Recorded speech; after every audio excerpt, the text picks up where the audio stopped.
Well, hello, I'm Frank, I'm David. and today we're going to be talking about Pacific Rim Uprising.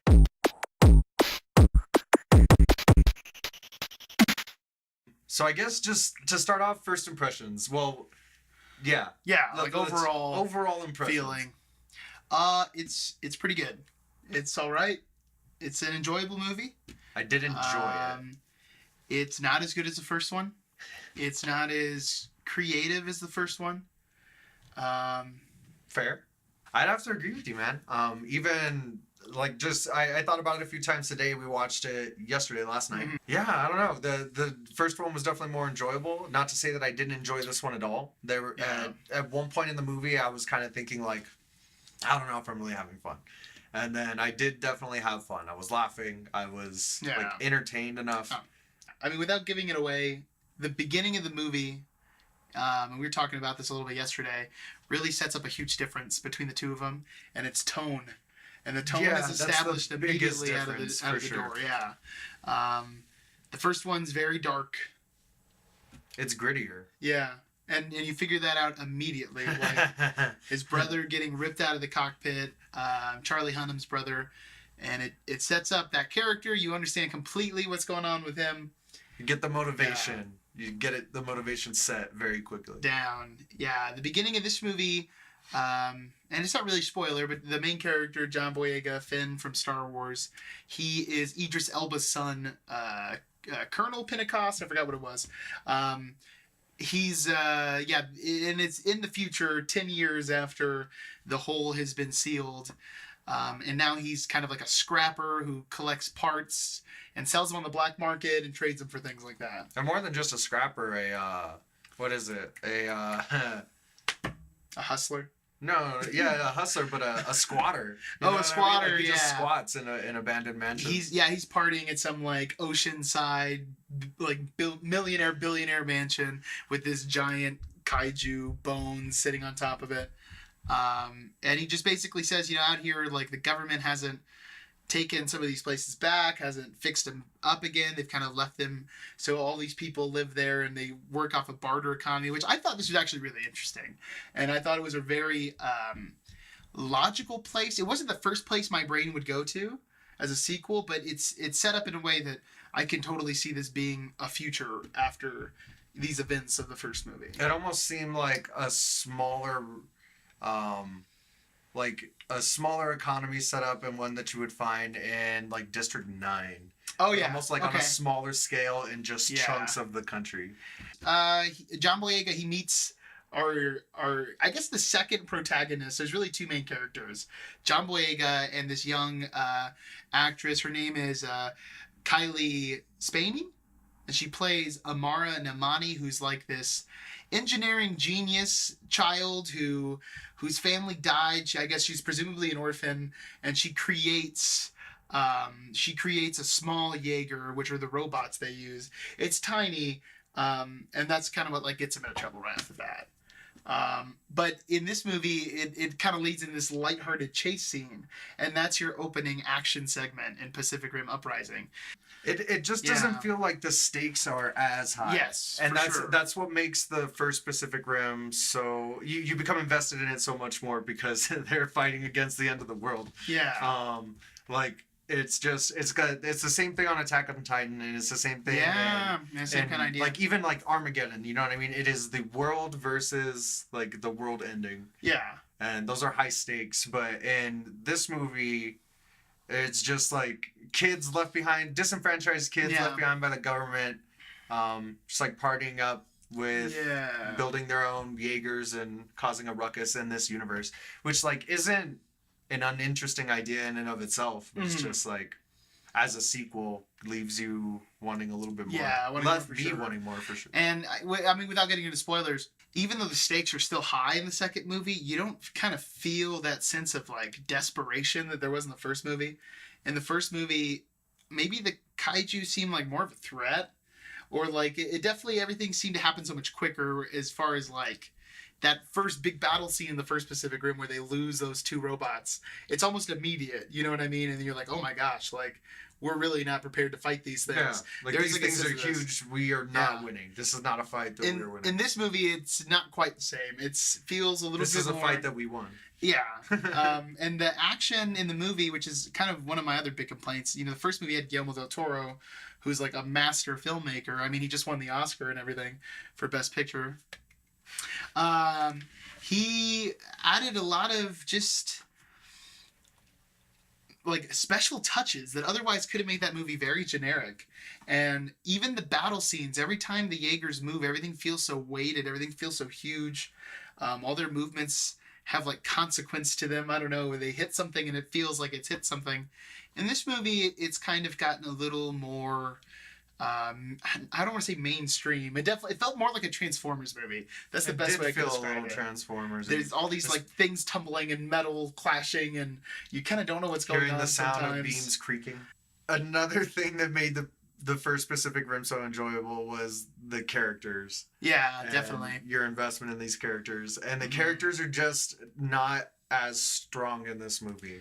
They're not. And there's a lot of forgettable characters. For sure. There's characters that are there through the whole movie who, I mean, you really just don't feel anything for. Yeah. I think, like, there are forgettable characters in the first Pacific Rim. Like, no one knows who those 2 Russian people are. Who knows? Who cares? The Asian crew of those 3 brothers, no one really knows what's going on. Should have fought better. But Charlie Hunnam, you get his motivation immediately. You really feel for him. You know what I mean? And he's just so charming. Let's be honest. Ladies, come on, let's be honest. Gentlemen, I mean, come on. Let's be honest. Let's be honest. Mako, who actually returns in this movie, who is the female pilot in the first movie and like the adopted daughter of Idris Elba. She was also another great character who instantly you get their motivation and then you're like, oh, okay, this is what's going on. She wants vengeance, but she's not given this opportunity, and that's all she really wants. She wants an opportunity. Really cool. I don't know. And like you care about him. Mm-hmm. Mm-hmm. And it's not even necessarily that like the actors did a bad job. Yeah. It's just that the characters that were written for them weren't particularly great. Yeah, I think John Boyega does a good job with what he's got. He kind of just like is stuck as the protagonist though. It doesn't seem like he's there by choice. He just he's like going along with it, and there's no real motivation. Yeah. And then there's also this kind of like this weird 3-way love triangle thing that really goes nowhere and at all ever. And all of those characters are just boring. Like Scott Eastwood, Clint Eastwood's son, is in the movie, and he's like John Boyega's drift partner. It takes 2 to drift. It takes 2. Anyways, he's boring. He's boring, and you don't care. Yeah, not even a little bit. And then I had to look up her name. He's like Jules a toned down version of what's his name? I'm not sure what it's the son in the first one. The one who's the cocky jerk who's like the cocky jerk who owns the cute little bulldog. Yeah. Oh, exactly. He's the watered down version of that character. Yeah. And then they have the love interest who's Jules Reyes. And the only thing that's worth is a couple laughs that are pretty funny, I guess. There's a couple of... You got a couple chuckles out of it. A couple chuckles, but it's just like, you don't care about any of these characters. And I don't even know what that lady does. Is she a pilot? Is she like a mechanic? I have no idea what her job was. I don't know what's going on in that character. She wore a jumpsuit. I know that her job required her to wear some kind of jumpsuit. Yeah. Our characters, they end up like at the main Jaeger base, and you find out that they've now done this like X-Men First Class final season of Scrubs thing where like the old people are now the teachers, and they're training this group of children pilots, and they write off like some dialogue real quick. It's like, oh, well, if they get their bonds as children, it'll be stronger than as adults, which, okay, whatever. Sure, yeah, okay. But yeah, the characters are just forgettable there too. I mean, I think that Amara Namani, the mechanic girl, she might be the most interesting. Or at least the one with the motivation that I can understand. A lot of the other kid actors, they're just kind of there. They're like... They're kids who were like recruited for a program, and that's why they're there. Yeah. And there's no extra depth into that. They're just extra pilots later in the movie. So, I don't know.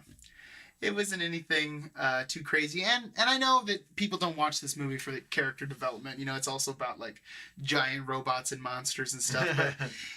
But while that is enjoyable, if you have like the structure around it, it makes the whole experience better. It makes it more exciting. It makes the danger more exciting because there's stakes on the line. I mean, they were able to pull it off with the first one. Yeah, definitely. I think all the Jaegers in this movie are really cool. I think the designs are interesting. They're pretty much different than I think the other movie. There's a couple similarities. Gypsy Danger from the first movie is now Gypsy Avenger. Yes. But more or less the same robot, like an upgraded version. Some of the other ones were just really cool. The kaiju, I felt, were disappointing in this movie. There's a couple cool looking ones, mostly in like flashback sequences or like training sequences, but not as memorable as the ones from the first one. And maybe it's just because it was so fresh. Look at this. Oh my gosh. I'm gonna knock off your DVD, but I mean, just look at him. Would you look at that? He's beautiful. My goodness. I mean, I was just expecting my mind to be blown again. Spoilers. So the beginning, John Boyega runs into Amani. They get into their Amani. That name confused me a few times. That name is confusing. And it's confusing because her shirt says Namani. Namani. And then they keep calling her Amara, and your like brain's like, am I dyslexic? Can I not read what's on this jacket? They get into her little homemade Jaeger, and they run into a big Jaeger, and this little chasing ensues. They get caught, and basically she gets sent to the program because of her mechanical skills. They're like, whoa, you built this thing, we want you in here, you need to become a pilot. He is like the long forgotten son of Idris Elba, and basically he's gotten into so much trouble that they're like, you either join us again or you go to jail. And that's kind of where I was talking about earlier, that John Boyega's motivation's just bad, for a while at least. John Boyega's motivations in the beginning of this movie are the same as Steve Guttenberg's motivations in the beginning of Police Academy. Gripe number 2. So we get some exposition. All the kids meet each other at all the cadets. They have some Russians. They have a little, I guess, Middle Eastern kid. They all just like, there's one of every ethnicity. Yeah, what are you gonna do? But I mean, that's also a theme in the first movie. Yeah, they all like, josh around. It's the whole world coming together. Yeah. They josh around. There's like alliances made, friendships made. There's people who don't like each other. Typical stuff. Yada, yada, yada. We get to this scene where Mako has returned back into the movie. They're going to this summit to talk about the drone Jaegers that they're going to be releasing. And Mako's supposed to be giving her speech on like where her final stand is on the viability, because she's like the boss now. She's deciding whether or not super boss lady. She's deciding whether or not they're going to do this. She'll save the world. You put that lady in the big chair. She wins definitely. So they're arriving that day to make a speech. Gypsy Avenger is standing guard just to kind of make a show of things. And then a rogue Jaeger pops up, and a robot fight ensues. It's a little rock'em sock'em for a second, but it's cool. You get to see two giant robots fight. So it's like, okay, I haven't watched any Jaegers fight yet. Jaegers fight. It's a logical next kaijus. step. Okay, what do we need to add in? Robot fighting robot. It's a pretty good fight. Mako dies. Yes, very early in her appearance. So that's the end of like a character we're already invested in big time. One of the only familial parts of the first movie. And we should mention here again, no Charlie Hunnam. No Charlie Hunnam. And they've explained this by not touching on the subject at all. It's very annoying that Charlie Hunnam, especially when you consider that they've made this school for cadets, but you don't have one of the pilots who helped to win this war, like one of the most gifted guys in the whole thing. Anyways, assumably he's just painting like dogs now. And even after Mako dies, they show this like shrine of all the different pilots, and then it's like her face and Idris Elba, and then it's like the Russian guy. It's like, wait, what? Maybe it's supposed to be just dead pilots. Maybe it's like an in memoriam thing, but still, a little line of dialogue. Oh, Charlie Hunnam fell off a cliff riding a goat. You know what I mean? Something. Just anything. Something to seal just it tell out. Me anything. He went to Cabo. Nobody's heard from him in a couple months. Oh, we're going into space to try and find out where these aliens come from, and Charlie Hunnam's like in that mission or something. I don't know. I looked up though why he's not really in the movie, and the reason is Legendary, the production studio, they got bought out by this Chinese company. Okay. And Pacific Rim didn't do very well in the United States, but it crushed in China. It was like they loved that. They love it. You know what I mean? So they bought out Pacific Rim, and then they were like, okay, we need to make Pacific Rim 2 now. So they started production. They wrote the script real quick, and basically Charlie Hunnam had already made like agreements to be part of some prison break movie. It's a little bit of a bummer that he's not here because he was so charismatic. And I think like if this had been Charlie Hunnam's series, like a trilogy of Pacific Rim films, I don't know. It could have been real good. It could have been amazing. Like it could have been really cool. Even if he was like now the old captain or something who's like kind of rough around the edges now. Because they got bought out by China, I think that's part of the reason why we get this really big Chinese character, which is also another thing that like movie studios are catering their movies to appease a Chinese market, and that includes by including more Chinese actors. And there's a couple other big films, and things like Warcraft, for instance, did terrible here, did really good over there, and now they're catering that. They're going to make a sequel, but they're going to cater it to that audience. And the Chinese character David refers to, if you haven't seen the movie, is Shao, the leader of the Shao Corporation. Shao Corporation, yeah. Who, when she's first introduced, I definitely assumed, and I know we talked about it afterwards, that she was going to be the bad guy. And it's clear that they're trying to like, she walks in and just like, just commanding. Yes, you get that impression right off the bat. But before we get too far away, I guess the one good thing about the scene of Mako dying is we finally get like some decent motivation for Jake. Yes. Finally. He wants to avenge his sister's death. His whole family's gone. He needs to find out what's happening. He needs to find out who sent this rogue Jaeger. Yeah. But at the same time, it's also very frustrating because it's like, well, how come Idris Elba didn't talk about this in the first movie? And now they've like shoehorned the son who's got this incredibly close bond with his daughter. It's like none of this is in the first movie. A little ridiculous. I don't know. So after Mako dies, you find out that like in her last moments, she sends out this message that gets, they decipher it or whatever. And it's this face and it's like in a hexagon thing. It looks like a dinosaur skull almost. It's very reminiscent of how the dinosaurs looked in Power Rangers. Oh, yeah. On the... It's exactly uniforms. Power Rangers. They're little power things. Yes. So they get this thing, this image, and then they run it through a database of coincidentally all this. They have that same shot of all the kaiju that have existed. The same style silhouette of every kaiju and ever. It just doesn't make sense at all. Why doesn't it make sense, David? Well, just like because this isn't even a kaiju, it's a picture of an island from the sky. When we get to Dinosaur Monster Head Island, it's empty. There's a signal coming. It's an old Jaeger factory. Yeah, that's been shut down. Of course, Rogue Jaeger starts running out of nowhere. Yeah, Rogue Jaeger shows up. Fight ensues. They best this Rogue Jaeger. He's down on the floor. They go to rip the face off to find out who's inside. And it's like it's a biomechanical like control pod. Yeah, it looks like a kaiju brain, but then it's kind of connected into the wire. Into the hardwire. It's become this synthetic kind of creature. I don't know. It's weird. Flashes and zits, but also like squishes. Wet noises. Yeah. Really interesting. Again, very end of Evangelion. Super Evangelion. The first movie had a lot of shout outs to it, and this one does too. Which, while we're on it, there are some weird pop culture references in this movie. During the final scene, they like knock one of the Jaegers down, and the pilot gets out through their escape pod, and they land in front of a Gundam statue. And it's hilarious because in Japan there actually is this giant Gundam statue. So it's just right there, and it just seems so funny to be like such a clear reference to anime, because the show the movie is definitely inspired by anime, just like the first one. And if you're not aware of that, don't even worry about this video anymore. Go watch Evangelion. You really should watch it because it's very similar. Especially when they get to Japan, all these people get into these pods and then they like go underneath the ground. It's exactly what happens in Evangelion.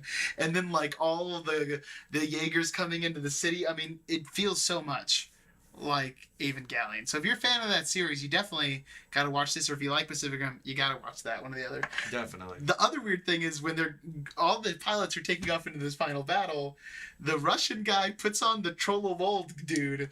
Oh my goodness! I kind of forgot and that's about like the that. music while they're flying off into the sky. It's amazing. That's a good laugh. That's a really good laugh. And it was a great moment. It was so funny. Maybe it's not gonna date itself well, probably, but no, Trollolol guy will be timeless. There's no way he's going away. Some things never die. So what was your next chronological gripe be? Well, I think it's just worth mentioning that the next kind of big revelation, because after that robot turns evil, you assume that in your head, oh, this is Shao who's doing this, but really you find out that it's Charlie Day's character, who's also in the first movie. He's now working for Shao, but in reality, he got addicted to drifting with the alien brain from the first movie. He got his hands on one. He's been drifting, and now, and what did they call him again? The precursors. The precursors, who are the aliens. They now control his brain. So it's really Charlie Day who's been taking control of this stuff. And they explain it that the precursors are way stronger mentally than Dr. Newton, which I guess, but the whole like mind control thing I wasn't really super excited about. And they're like talking through him when he's not even plugged in. Yeah, there's a whole Dr. Jekyll, Mr. Hyde thing where there's like a struggle verbally happening. Yeah, like as if they've somehow crossed through this neural connection and are now in his brain permanently. It's really weird. It's really kind of strange, but okay, whatever. We'll forgive it. It's a sci-fi movie. He turns out to be the bad guy, and if we cut ahead, basically they created a bunch of these drones, which maybe there's a little bit of political commentary too about like the creation and use of drones by the U.S. military, because there's all these protests about it. I just thought that was an interesting kind of parallel going on. I don't know if that was what they were aiming for. But anyways, with their drones, yeah, the drones are hundreds of them around the world, and Charlie Day triggers them and turns them into these they almost look like kaiju. They grow like spikes and stuff. They got spines coming out of them. Maybe some of them roared, or did I just remember that in my head? Maybe, I don't know. It's very Evangelion. It's another like big Evangelion knockoff. But, yeah, so on this big release, I guess they use some of the drones go mess up all the Jaegers and all the pilots, while the others just gang around in circles and use their energy cores, I guess, to blast open drifts. Because apparently you can just blast open the drift. Yeah, which I don't understand. That's the thing you can just do. If you get six engines together, you can just blast open. Okay. They stop them, I guess, after the Jaegers have already been mostly destroyed, except for Gypsy Avenger, and most of the kaiju get like sliced in half when the drift closes up. It's really interesting, but 3 of them escape, and that's what sets up the final fight scene. They figure out that these 3 kaijus that get through the drifts are all heading to Mount Fuji. Yeah, and we'll get into that whole That's ordeal. a whole mess. But just their solution to get the remaining Jaegers to Mount Fuji is to strap the last remaining functional Jaegers that they have left, their only hope, and Amara fixes some of them. Yes. It's like her big scene. Yes. Which she does a good job. They all come together. Yeah. But then they strap these Jaegers, their last hope, to like shuttle rockets. Yeah, essentially. And the main doctor, what is his name? Gorman's character. Gottlieb, Dr. Gottlieb, even when they're launching them, you can see the look of nervousness on his face because these things could just explode. And it's just, how terrible it would have been to just see your last remaining hope taking off, get a couple 100 yards in the air, and then just explode. And then you just wait for the rest of the world to end. That would have been an awful twist ending to the movie. Yeah. Well, the other thing, too, is this is something they were talking about the whole movie. They were setting this thing up the whole time. It's like, oh, there it is. Okay, finally. You knew from the second that he was like, oh, I got rocket boosters for the legs. It's like, oh, well, they're going to need to use those rocket boosters later. And the whole reason it works is because apparently kaiju blood mixed with minerals creates this propulsion. So that's these rockets that he's designed is with kaiju blood, which is also the same reason why the kaiju are going to Mount Fuji. Because if they jump in, they'll cause this eruption that'll cover the whole world in gas, kill all life, and make it habitable for the precursors. They don't have to do anything special. All they have to do is plunge themselves into Mount Fuji, much like Frodo tossing the one ring that could rule them all. But instead of saving everyone, it would just destroy everything and make it super habitable for these kaiju and their precursors. Yeah, just all basking in it, having a picnic. Boy, I love this air. So now the gang's all in Japan. We've all arrived for the final showdown. Yeah, the 3 kaiju are almost in Mount Fuji. There's 4 Jaegers that have been repaired, and all the pilots are either injured or dead from that drone attack. So all the kids have now stepped up, and it's their first time in real combat. Our next generation is our only hope. How inspiring. Yeah. Except for that they all really get wiped. One kid dies. Yeah, one kid dies. The other Jaegers get taken out pretty quick. I mean, it's a good little fight scene. They get some good moves in. Like, to their credit, they get some good moves in, but then, like, typical teenage cockiness, they get a little ahead of themselves and they get whacked up against walls and stuff. Yeah. With only one pilot dying, too, it just feels a little... Still, like, there's not huge consequences. Not that there's huge consequences. It seems like everyone's okay. And maybe they just didn't want to kill a bunch of kids, but it just didn't have that weight or sense of like, wow, we are out of options. You know what I mean? Sometimes you can't shy away from killing the young, and I'm talking to you, Walking Dead. Yeah, Walking Dead. And by the shame on you. Hang on, I don't even want to risk Walking Dead spoilers. All I'm saying is that baby should be dead. That's all I'm saying. That baby should be dead. And you know it. You know it. Borrowed time, Judith. Sorry, I get upset. They're really giving it to these Jaegers. 2 categories 4 and a category 5. Big monsters. Big monsters. Then Charlie Day sends out these robots in what is the worst CGI in the movie. Everything else looks pretty good, but to me at least. And outside, I did like make a mental note of how some of the larger backdrops weren't super great. Oh, okay. Which is a little bit gripey, but the CGI in Pacific Rim, the original, fantastic. Top notch. And that's why I feel like it should be mentioned. So things aren't looking good for the kaiju. Charlie Day sends out this swarm of like sentinel-like robots from the Matrix. They get onto the kaiju. They start repairing what looks like all the cuts and scrapes. But then next thing you know, it's actually melded all 3 together into one big monster. And somehow all their eyes have like come together in this strip. It looks really weird, and it doesn't make a lot of sense. It wasn't grotesque enough. Yeah. I was telling Frank I would have rather had, like, this weird body where it all, like, came together, and then, like, three torsos with all these deformed arms. Like, it should have looked grotesque, and it would have been amazing. But basically what you end up with is this giant kaiju. This huge kaiju, and now we only have Gypsy Avenger left, who is not going to win the fight, obviously. His pilot has gotten injured. The co-pilot, who's Scott Eastman, a.k.a. Forgettable Pilot number 7. Yeah. And Amara Namani, man, that name. She steps in. Her and John Boyega are like, oh, teacher and student, we've come together. We're going to do this thing. They grab that. Okay, apparently there's fuel left in one of the canisters. They hold on to it, shoot themselves up into the atmosphere, and right before the giant kaiju is about to jump in, they somehow dive bomb and just nail it. Just hit it. Yeah, I mean, they aim themselves over a little bit. Yeah. Bail out. Kamikaze the Jaeger into the kaiju.